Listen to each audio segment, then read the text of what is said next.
Happy New Year and welcome to another coding session. I'm Marcel. I'm working on a new programming language called Plum.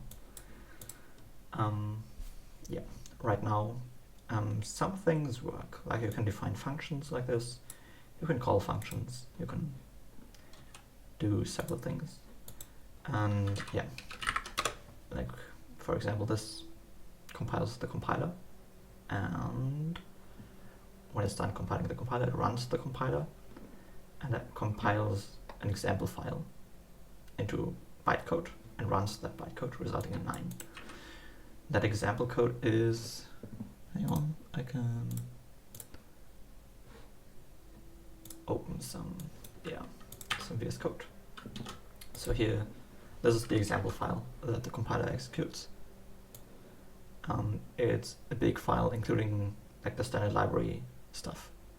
And then here down at the bottom, this is the main function that gets called, where it creates a list containing 1, 2, 3, then maps that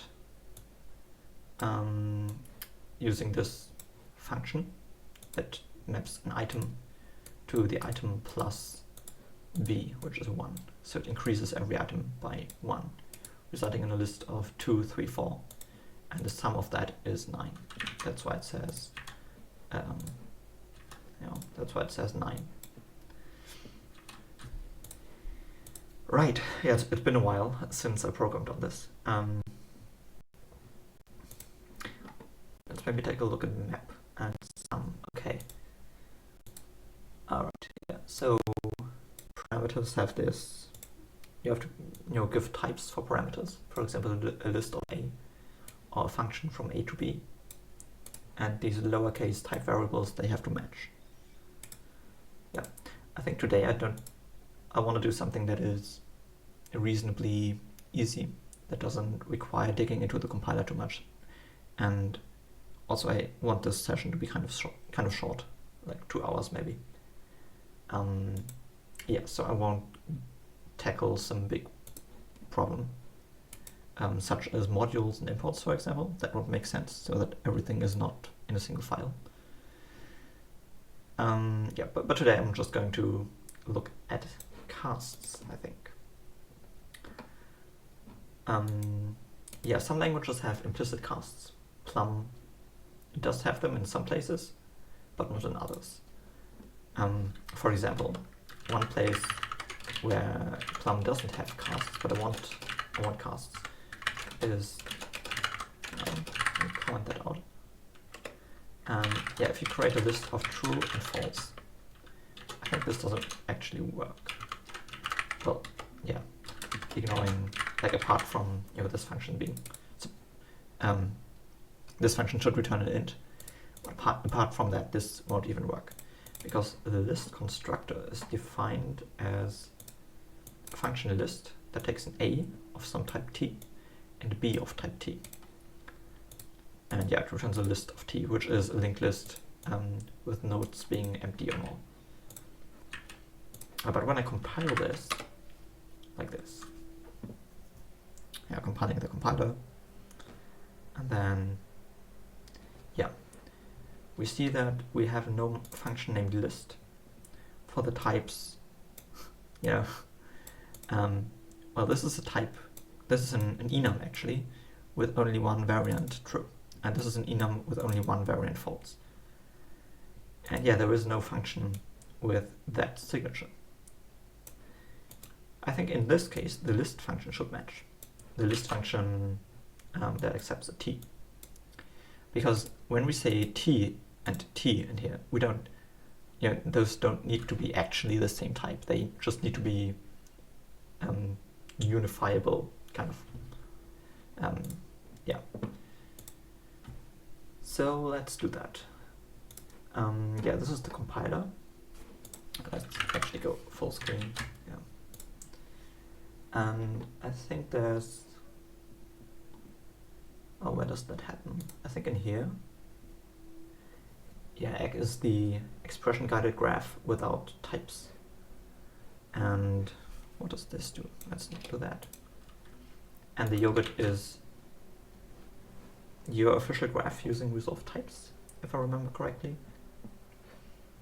And at some point in here we'll probably look for matching functions.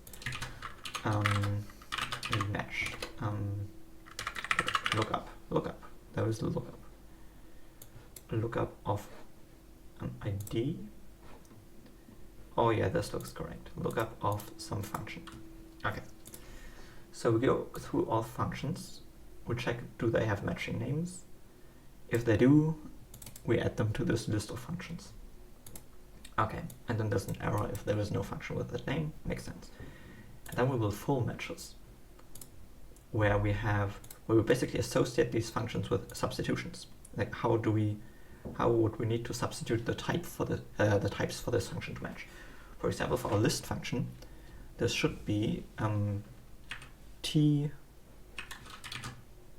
It should figure out that t is true or false, and then that should match these arguments, because at the call side where you call the function, we should add a cast from enum of true to enum of true or false. All right. Okay, so in here we check that the parameters have the same length. Makes sense. We create constraints. This is interesting. And then we have types. And for each of the function parameters, we push the type. Ah, yeah. And then we do match against. That's maybe... Okay, is that in like a type thing? Yeah, there it is. Match against. Yeah. Where we try to match true to t and false to t. I think this actually doesn't... Oh yeah, it does. It checks the coherency of these. And I think, so basically it goes through all the types. It does match against with this empty list of constraints. And then these match against calls, yeah, they match against the logic, hang on. Yeah, if there is...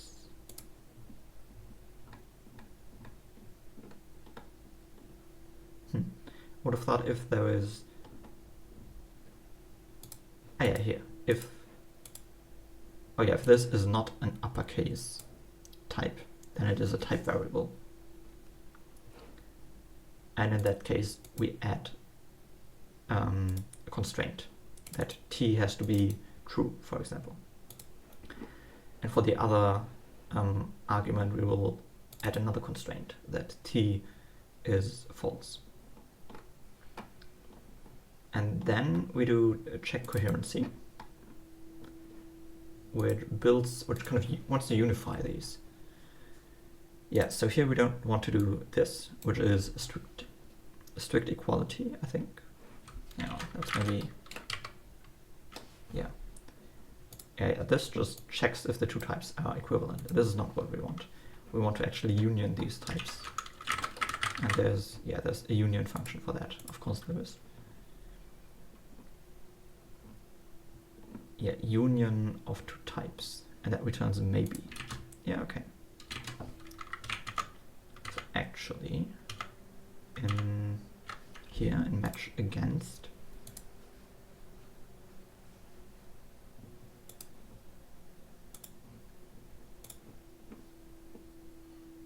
hang on, no, in check coherency, yeah. If we already have a type that we expect for this type variable. So let's say t is supposed to be an enum containing true and an enum containing false. We want to allow that because we want to union these. So what we do here is we get this enum containing true and we union that. Let's do it like this maybe. Union that with a concrete type. This returns us another type. If that doesn't work, then we just abort. That's fine.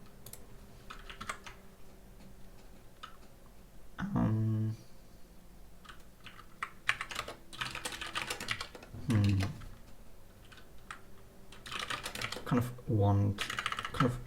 want to always do this basically. And then, so we always want to put some type in the substitutions map. If there already was a variable type, like a constraint for that variable, if that is some existing type, then we just join them and works equals false. Well, that is, why do that in such a complicated way? Let's just return none, like this. No need for this.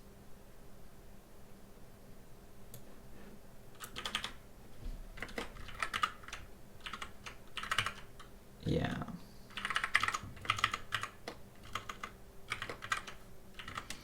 Yeah, let's maybe turn it into a switch. I think that's a bit more clear. Yeah. Okay. So we have a variable, we have a concrete type for that variable, and then we try to get an existing constraint for that variable. If there is an existing constraint, then we union them. If that doesn't work, we just say, well, this is not coherent. If that does work, then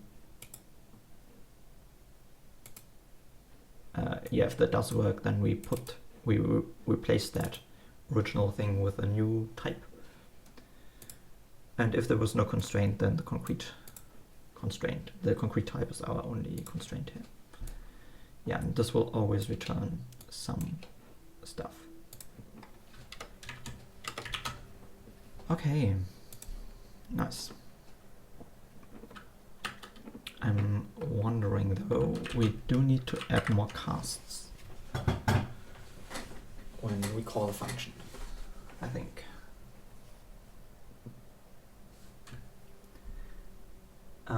Yeah, this does make sense. But this is not correct.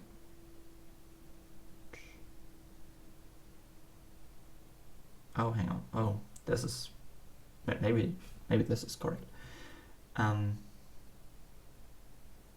because it's like constant folded and stuff like that. Yeah.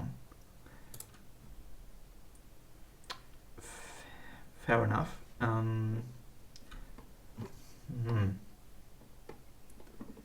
Is this the yogurt? No, this is something else. Let's print the yogurt. I think the yogurt is wrong. Plum. Yeah. We print the waffle and also the yogurt. And let's not print the source code.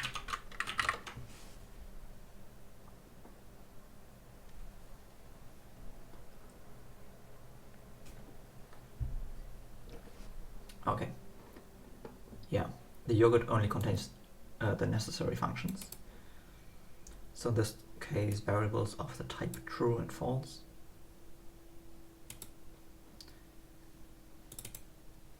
Ah, well, yeah. And yeah, this is correct.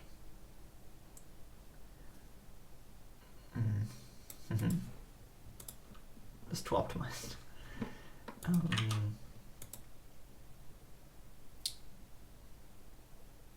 What should I do about that? Let's maybe not constant fold that. I don't know. Act yogurt. When we see like yogurt, we compile some function. Okay. And if there's a call like this, what do? We look for a function. This is what we fixed. now we want to add casts where necessary for the arguments.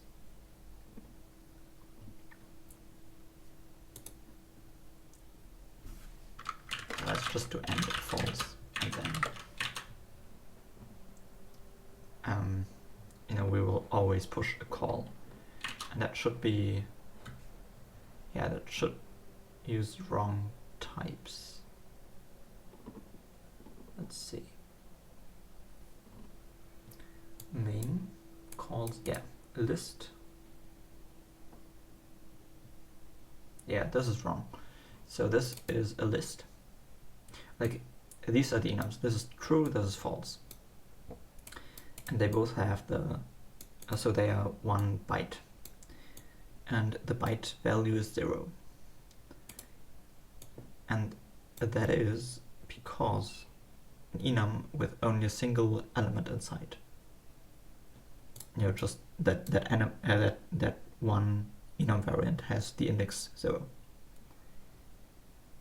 Yeah, we actually want to cast these to bools. So this would probably, is that 0? That would probably remain 0, and the true would become a 1 in that cast. And then we want to cast, we want to pass them to the call. Okay, so yeah, if there are comp time thingies going on, sure. Let's actually archetypes do this. We look up a function. Yeah.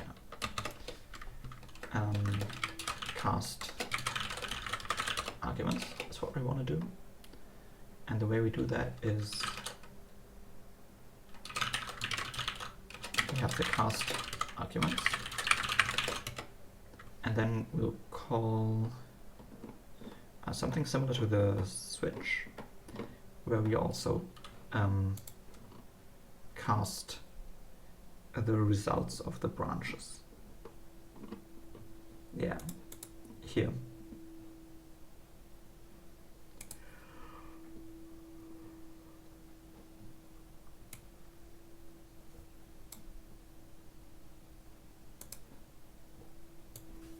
Yeah, something like this.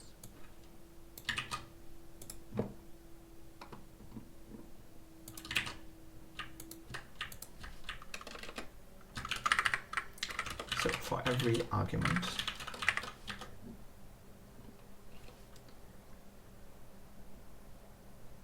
these arguments have yogurt. Yeah. Yeah, okay, for every argument we want to push something. Cast asks questions, what do we push? We basically want to get the expected type. I think that fun, what does lookup return? Yeah, it returns a matching fun. And let's guess a matching fun. Yeah, it contains the actual function and substitutions. Fair. Parent types, that looks interesting. Parent types of matching fun. Let's maybe use that.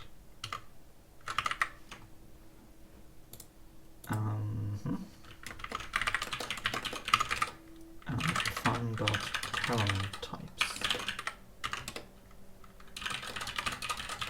Expected type is both.b, this would be the parent type. And actual type is both.a, that is the ID.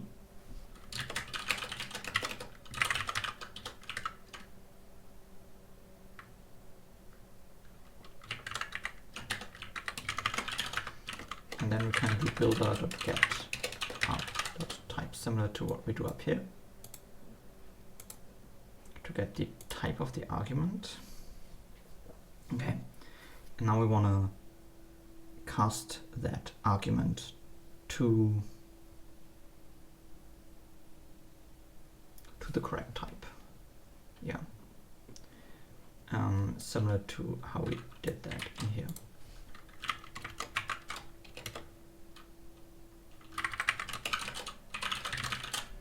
Oh.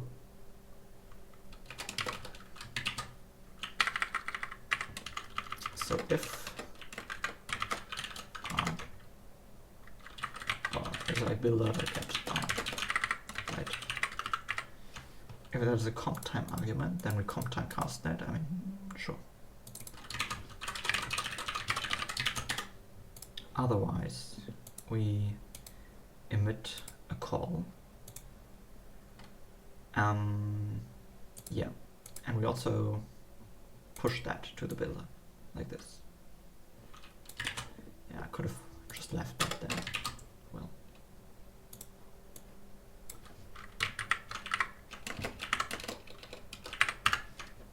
Sure. And yeah, then we have the cast arguments. Oh, this only works on iterators, I think. Like this. Maybe? Yeah, it does. Compile the case. Type is actually type.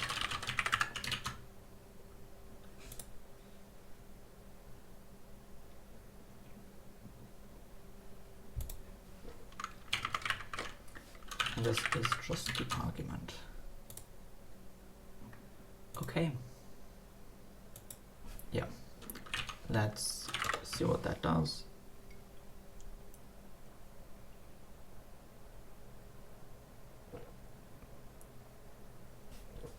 Okay. It didn't really change anything. That is unfortunate.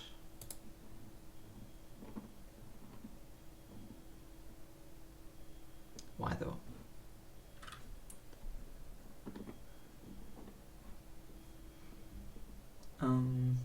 Main. No, this just calls the list directly.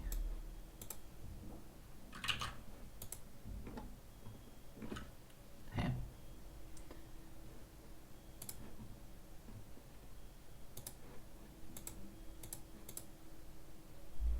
Builder not push. I think that's the way to. Yeah, builder not push is. So what we drew down here and here, yeah, that's the way to add new expressions. Do builder.push. Let's maybe print something just to be sure that there's not some stupid mistake.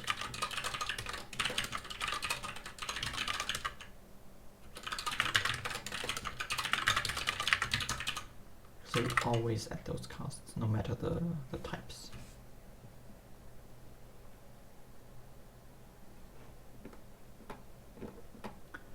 It should be logged before the yogurt. Hang on. Hang on, what? I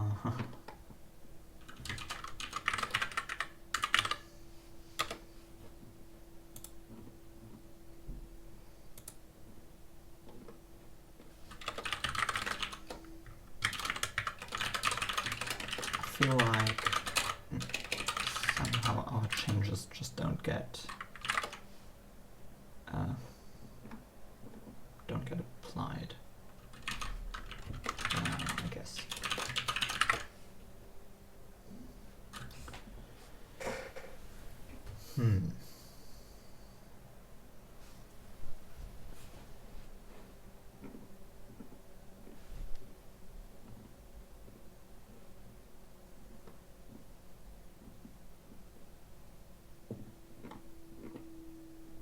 Okay, so there is certainly something. Okay, a tuple containing an egg fun and substitution. Yeah, meaning the egg fun, boom. We look for main with no substitutions, makes sense. Then we look for list, correct. With a substitution, 2 T is an enum containing true and false. That is perfectly correct. Oh yeah, and then we have the expected enum, which is true or false, and the actual one is true. That's great.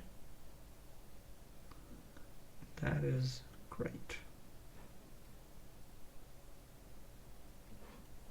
This looks like something is cut off. Oh no.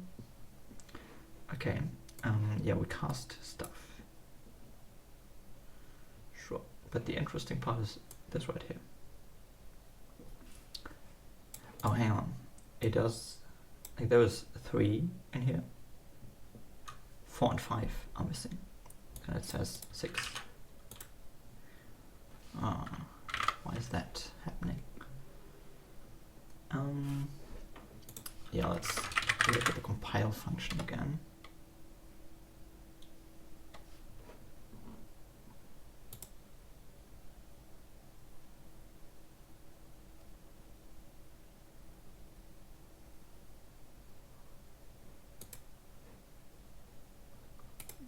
Compile, it's a builder, but also a body.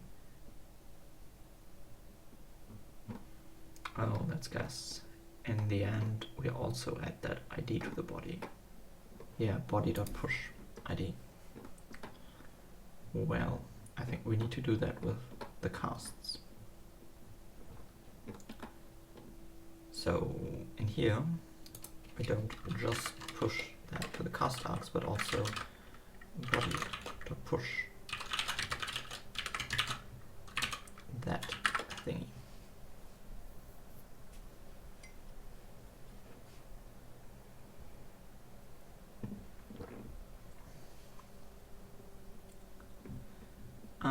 Yeah, main. We have true with the type enum of true, we have false with the type enum of false, and then we cast them.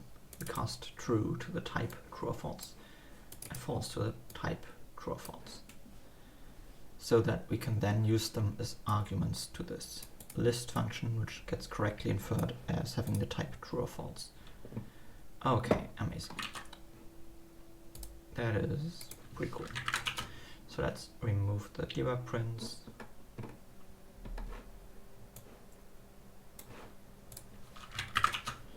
Okay, I think that's,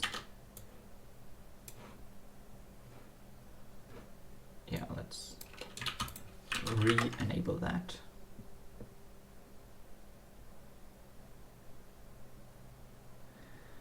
But yeah, we can, oh, look at that.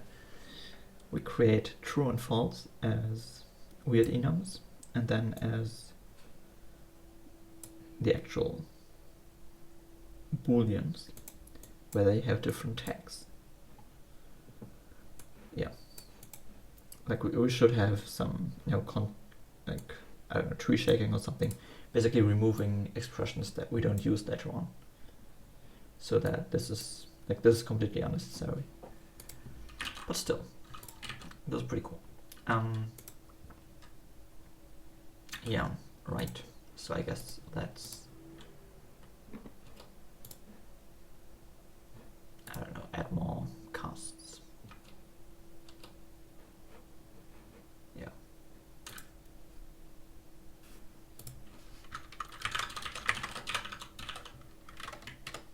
You can now, oh, I did.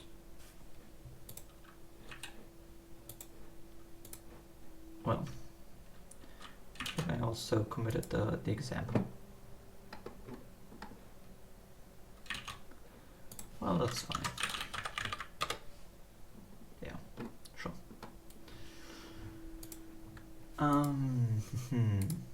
Let's see. Yeah, you can now create lists using this. That's great. Next, I want to look at casting lambdas. For example,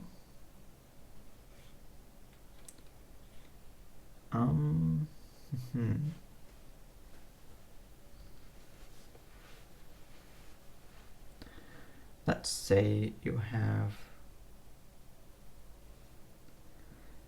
a lambda that returns true and another lambda that returns false.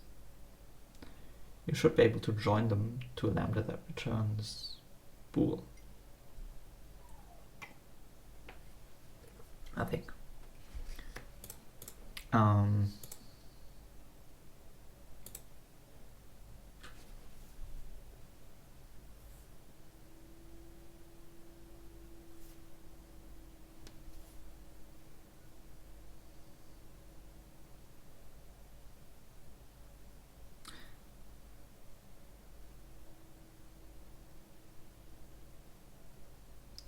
Although I am tired, I think I'll just leave it at that. I know there's like a super short coding session, but you know, getting into it after a long time of not working on this at all. Yeah, sure.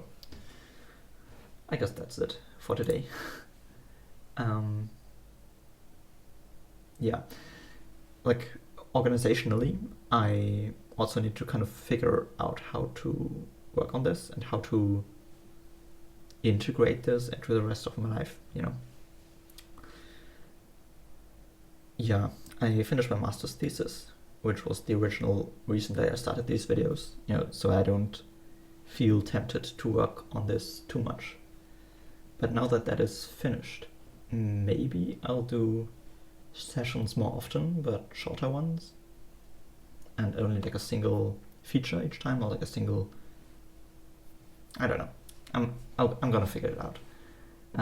Yeah, for today that's it, and I guess see you next time. Bye. You know what? I'm kind of in the mood for some low-level programming, so let's do that after all. Okay. I forgot recording my screen, so I think I'm just going to walk through the changes and explain what happened. Yeah, sharing my screen. That's good. Alright, so here, this is an example for a function where some runtime value determines which of these two lambdas is chosen. This first lambda always returns true, the second one always returns false. So the types of these lambdas is actually, you know, the type of this one is max int to an enum containing only true, something like this. And we want to be able to cast that to a lambda that returns true or false, aka a bool. And yeah, we had to do some changes for that. We also didn't support less than. So now in the VM, there is, in the VM bytecode, there's a new instruction called, compare 0, which pops an integer from the stack and then pushes right. If the int is 0, then it just pushes 0. If it's greater, it pushes 1. If it's less than, it pushes 2. And coincidentally, that also matches the sorting of the comparison tags. So you know, the tags equals, greater, and less, if you sort them alphabetically, they also match this. Because E comes first, equals, so 0. Then greater, G, and then less, L. So yeah, kind of hacky, kind of weird, this you know, it is kind of arbitrary how these are mapped to numbers. Yeah, it's just done in a way that is convenient in other places. Okay, so yeah, in the waffle, we also have a new node, the compare 0 node, which compares some expression to 0. When you create that, it checks that this thing it is applied to is an integer, and yeah, it prints the obvious way. And when that is compiled to bytecode, it just emits a compare 0 instruction, which consumes 7 bytes because it pops 8 bytes off the stack, the integer, and then it pushes 1 byte on the stack. All right, and yeah, in the waffle, yogurt to waffle, yeah, this was a to-do, similar to, you know, this for strings, and now this is actually implemented by subtracting the left and the right argument, and then comparing that to 0. That is equivalent to comparing two integers. Right, so that is why this now works. And then the actual casting. That requires some stuff. In the type, there is some logic, yeah. Previously, this was just this line here, checking that the two lambda types are exactly the same, which means that this code wouldn't compile, because this lambda returns true, this lambda always returns false. Okay, you know, an enum only containing true, an enum only containing false. So these types were incompatible. You couldn't do something like this. Now, however, the argument types, they have to be exactly the same currently. I may change that later on. But the return types, they don't have to be the same. They only have to be unionable. So the return type of the one lambda and the other lambda, we union that. If that doesn't work, then this entire, you know, that's an error. But if that does work, then the unioned return type is going to be the return type of the resulting lambda. AKA this right here should evaluate to lambda returning true or false, returning bool. Now, the question is, how do we cast these lambdas? That was the actual hard part. And that is something to yogurt. Yeah, up here.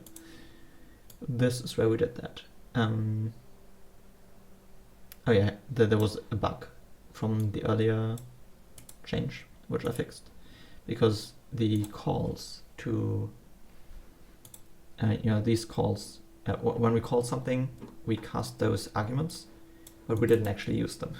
We just passed the original arguments into the function, which is wrong and crashed in some places. So yeah, we now just reassign this this args variable to this cast args thingy. Yeah, and regarding casting, there was this compile cast fun body where we actually now have a case for lambdas. We didn't have that before, and it just said casting lambdas is not supported. Now, when we want to cast some lambda, aka from and to, they are compatible, that they are determined to be compatible by the unioning algorithm, like by the, yeah. And that means that from is castable to 2, we know that. And if 2 is a lambda, some 2 lambda, then we know that from is also a lambda. And we actually create another lambda. We create another lambda where, yeah, let's maybe fold that on the left in here, because this is, like, this was actually pretty complicated code, where we, another lambda that captures the original lambda, which means, you know, captured variables basically become extra parameters for this inner lambda, and then right at the end, you know, we say we actually create a new lambda that captures the original lambda. Yeah, kind of mind bending. So this, in the end, we create some lambda with our newly created code here, all this. And this captures the original lambda, which inside of this function is accessible via this, you know, it's just passed as a parameter. It's accessible via original lambda. It accepts the same parameters as the other lambda did. So, you know, we know which parameters this is supposed to accept. And we also know that these parameter types are exactly compatible with the original parameters. So what we do is we just call that original lambda by performing a lambda call of that original parameter, which, oh, hang on, I think this should actually be original lambda. Come to think of it, yeah. Why did that work before?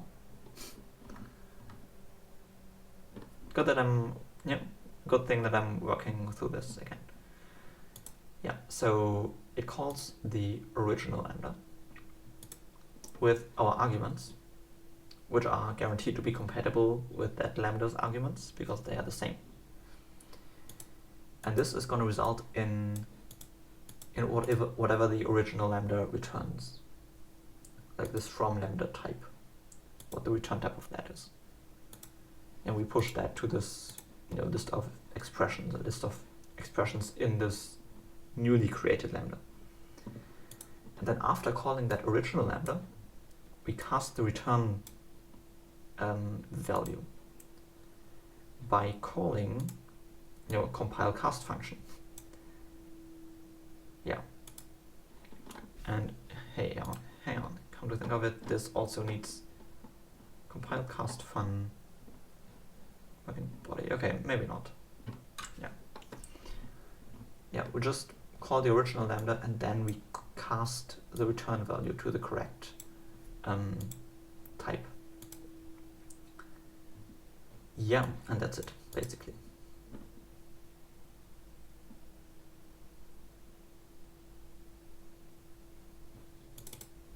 I think this is also, this needs to be that. Let's maybe see if that still works. Yeah, and walking through the generated waffle is kind of insane. Hang on, actually, let's walk through the yogurt. I think that makes more sense. Yeah, so here we have the main function with some runtime known bool, and we switch on that. If it's true, we do something. If it's false, we do something else. If it's true, we have this lambda that always returns true, and we cast that lambda, always returning true, to a lambda always returning a bool. And similarly for this false variant. So these casting functions are the actual interesting ones. Let me see where they are though. Yeah, here for example. Casting a lambda that always returns true to a lambda that returns true or false. What it does is it just returns another lambda. It returns a lambda capturing the original lambda with the body of lambda cast from a lambda returning true to something. And then it's defined here. So when you cast a lambda, you're actually wrapping it with another lambda, this lambda right here. So when you call that with an integer, it calls the original lambda with that integer. And the original lambda just returns true. And then it casts true, false, like that true to true, false. So lambda casts actually just, they kind of create their own wrapper lambda around the original one that then transforms the return type. And we should probably do the same for for the parameters, but that is going to be a bit more complicated because this requires not just unioning types but also intersecting types. If we want that, we maybe we'll just leave that be for now. Yeah. Okay. Yeah. So I think that's really it for today. Yeah. Let's maybe commit that. And let me make sure that I didn't. Oh yeah, I added like less than and greater than function. Sure. This. Yeah, let's not commit that. Some comparison stuff. I may. Yeah, this makes it makes sense to commit that separately. Compare 0. Yeah.